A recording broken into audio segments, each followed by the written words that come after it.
Welcome to today's video, ladies and gentlemen. Quick reminder, before we get into today's video, we do have our giveaway going on Be Real Custom to win this custom Cerakoted bow. We just got the stabilizers back from Cerakote and they absolutely look awesome. The stabilizers, the bow, brushed Cerakote, a 1-of-1 Lift X33 fully built out with obviously stabilizers, grip, rest, sight, along with a chance to come shoot with you and a buddy, fully expenses paid at any total archery challenge of your choosing that we are going to this year or even next year. We'll work with you if you win to make it out for your schedule what works best. Make sure to check it out, Be Real Custom, terms and conditions apply. What is the one tool in my archery shop? Like, I've had this archery shop built for like 4 years now. Previously had one in my parents' basement, and it was still like in the early OG video days, it was still like the staple, the most important part of the archery bow shop. It's kind of obvious, but it's also not obvious. It's the bow press. Buying a bow press is like your one big step to your archery tinkering journey, I guess you could say. It's the one thing that you can finally like press the strings, you can change out your top hats, you could change out strings, you can put in peep sights, you can do everything. Of course, yes, there's the SAS system for Matthews if you're in a pinch or you don't want to invest in a bow press, but a bow press absolutely changes the way that you can work on your equipment, work on your things, and to really, tinker, fine-tune your setup, mess things up, learn, derail your bow, mess up the strings. All the above, because I've done all of those things.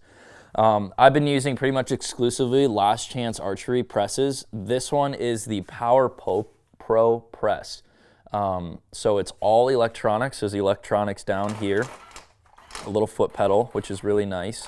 Do you need it? Absolutely not, but if you're doing it a lot or you just want to ball out, it's very nice, because the biggest thing that you do, is you can hold your bow and press with your feet. If you have a hand crank on the side, it's fine, but it's also a little cumbersome to like crank on the side and get it right, but it's not the end of the world. All Last Chance Archery press. This isn't even like this isn't a paid ad or anything. I'm just talking through this press because I've used it so much and I do love it. It's a gear system on the inside. So it goes down, you can see it goes down all the way. I don't think it goes quite to 25. I think it stops at like 26 and then it goes way out, I think to 40 some inches. So it can do any standard compound bow in the world. These fingers are, they slip off if I loosen it all the way. So you can do different fingers on here. These are actually, I need to upgrade these. There's a Matthews specific one that fits a little bit better in the tongue grooves, but I've just made these work. If you tip them all the way forward, they work fine. But these slip off and they are adjustable to however you want. If you got a Hoyt, if you got a PSE, the way that the fingers move is important, but you can fine tune both of these in or out, which is really nice. This one, the Power Pro press, I have it with this like third axis gimbal thing here. So if you move this lever, it then can swing, which is super nice, because then you can put your bow in. And I was going back and forth if like the number one tool that I use all the time is this or this bow vise. But really, if you had this, you don't necessarily need a bow vise, because you can stand your bow up in the press like this, and you can actually press it like this. So it works even if it's up and down like this. You could press it, you could change your whatever around. You can get your third axis set up like this by getting it in the bow press, tilting it down slightly, making sure the bow is aligned instead of putting it in a vise. You can get your second axis this way. You can even just put it in here to work on your sight, just to work on things. Super flexible to be able to spin it like this, then of course spin it back, lock it down. I think there's even one version where there's another lever and the whole thing tips up and down. If for whatever reason you want to do that, like if you wanted to tip the whole thing up a little bit, you for sure could do that. Also, with this press, there's actually an upgraded version that I don't have yet. We sell it on the website, but I just haven't stole one yet. But the drawboard, this is the old version of the drawboard, but it just slips in the end cap right here, which is really convenient. Pop that in, and you pop this guy in on this side, and then the handle goes in there. Put that in the D-loop, and you crank. And what a drawboard is really great for is rest timing, if you want to double check your rest timing without having to draw back and like peek around or look.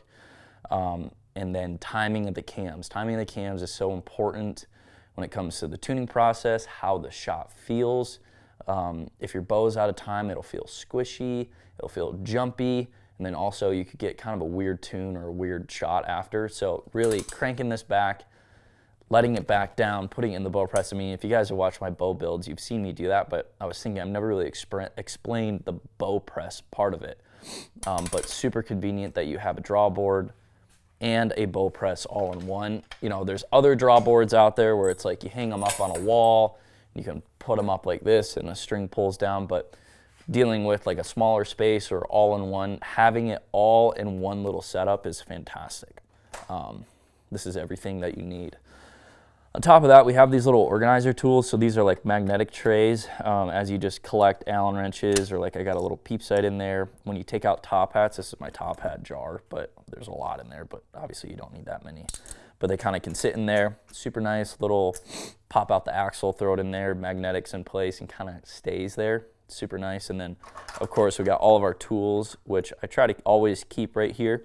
Doesn't always happen. And we got our miscellaneous drawer, but this thing just pops off, just like this. Wow, I haven't taken this off in a while. That just pops off. So you don't need that. It's an extra accessory. If I can put it back. Just pops right on. So little setup I got here. This is custom, which I wish that they had something like this, but this is just an arrow that I have taped and then ran all of the center of the servings through here, which is really convenient and really nice because I can just pull stuff as I need it. Kind of an extra little add. I could even add one over here. I mean, you can add those wherever. But bow press, very important if you want to go into your journey of tinkering with archery equipment. They also, last chance, there's a bunch of different ones. There's like the easy green, which is like the lowest level one. It still works fine, but it doesn't have the tilt and it has the hand crank on the side. That is best if you have like a tool bench or a toolbox. You just mount it right to the toolbox or the tool bench. That also works absolutely fine. You can even put a drawboard and everything on that. That is what's most common that I see. Like even if you just have a regular table, not even like a tool bench, you can just bolt it right to it. It's a few $100, and then you can get cranking on working on your own stuff. Working on your own stuff, there's like, you know, of course, like pro shops are fantastic, and I always recommend going to them. But a lot of guys are too far from a pro shop, or they just want to have the confidence of working on their own stuff and learning, and that satisfaction of doing it yourself. It really does. It really is cool. But it's like a couple simple things. So if you have, you know, a bow press and then our paper tuner setup, you can pretty much set up a bow start to finish. Look on Archery Talk, watch YouTube videos, and figure out start to finish how to set up a bow. So this was the tack build that I just did. And like I said in that video, the tuning process is never really done with a bow right out the gate. Like all these bow builds that I do, it's like, you know, we try to do them like in real time, like it probably takes an hour or two. We chop them down to 30 minutes and it's to get it like box to bullet hole. But then you shoot it for a couple days and the strings settle, especially with these that have so much, you know, gunk in it because they're neon bright strings. They all settle. So I brought it back a couple days later and started shooting it through paper again, and I was getting like an inch high tear. And I'm like, what the heck? Why? You know, I just had this thing shooting through a bullet hole. But that happens. That's really common. Like you have to shoot the bow several hundred times. That's also another good reason to have your own stuff, because even if you have a main pro shop shoot it and set it up the day that you buy it, and then you bring it home, you shoot a couple hundred arrows out of it, it is not going to be the same. So having your own equipment to be like, oh, let me check timing again, because timing's a big thing, that if strings kind of settle, timing will change, and then, shooting it through paper would be like, let's see what the hole's doing. Just great little things to do, but I tinkered around with my peep sight on this one a decent bit, but I'm just gonna tie this in and kind of show you guys how I do it in the boat press. So what I like to do, you of course do not have to do this, but I like to make my strings a little gimpy. And then when I do my ties, I try to get them as tight as possible. So I'll do a normal tie right around the peep sight. So you go like, half hitch over, half hitch under, another little tie up top, and then a square knot to finish it off, burn it, a little dab of super glue, and the peep is, for safety reasons, tied in. But for the reasons of scooching up and down the string, you need another tie on the top and the bottom. And this is always what I have done. There's several ways to do it, but I really have never experienced anything bad happen with this. So I try to get it as tight as possible.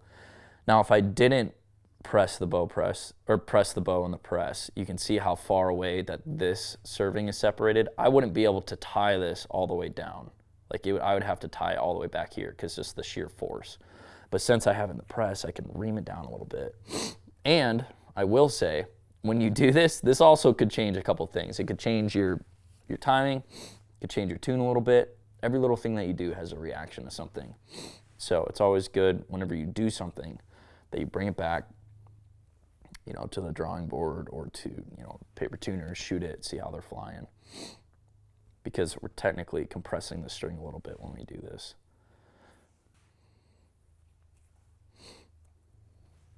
And we are actually taking this bow down to Texas. In 2 days, we're doing some axis hunting with my buddy Willie. And I thought, you know what, I'll just bring my Total Archery Challenge bow, get it broken a little bit more, maybe shoot a few critters with it.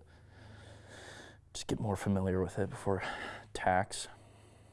So I needed to do this anyways. Okay, so we'll just do a few, I don't know, maybe that's a 1/4 inch worth, 8 or 9 knocks, something like that. Do a square knot to finish it off. Burn it. Then I've really been loving just doing a little drop of super glue. Just keeps the knots together, keeps them from fraying, anything bad like that from happening.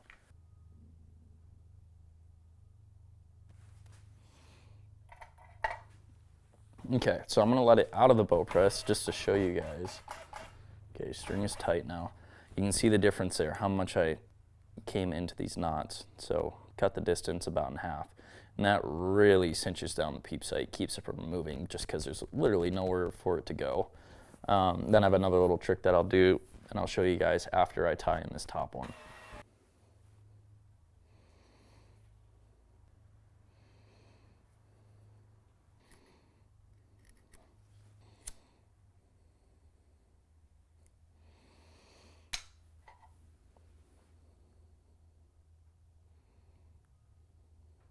Okay, so peep sight is tied in, let it out of the press.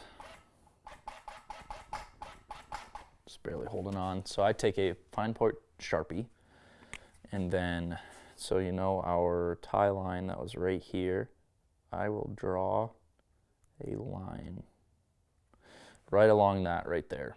So I have a line right next to the tie mark, and I'll know if my peep sight moves up or down, it'll either hide that line or expose that line and start showing more of the string. So good little tip to do that, just to make sure, quick reference if your peep sight gets moved. Because I get a call every now and again from buddies or whoever, be like, man, I'm on a hunt or I'm somewhere and my bow is shooting, 2 inches high or whatever. And it's like, the first thing I always say is like, did your peep sight move? Because one time I was in Nebraska, years ago, 6-7 years ago, and I shot at this buck and it went like way off, and I was like, what the heck? That felt fantastic. And I look at my peep sight and I did my little mark and it was like shoved way up, and I don't think it was properly tied in like I have it right now. And of course that was the reason why, but smudged it back down to my line, shot, double checked, and we were back on live. So good little trick. And the bow press in general is such a handy little tool, especially if you're wanting to get into working on your own stuff. It's kind of necessary to really do things. So Last Chance Archery, this press, I mean, it has put together many, many bows. I've had a Last Chance press for like 7 or 8 years. They've been fantastic. I've had the same one for 4 or 5 years now. So one of the most underrated, most used tools in the bow shop here is a press. Make sure to check one out. Catch you guys in the next one.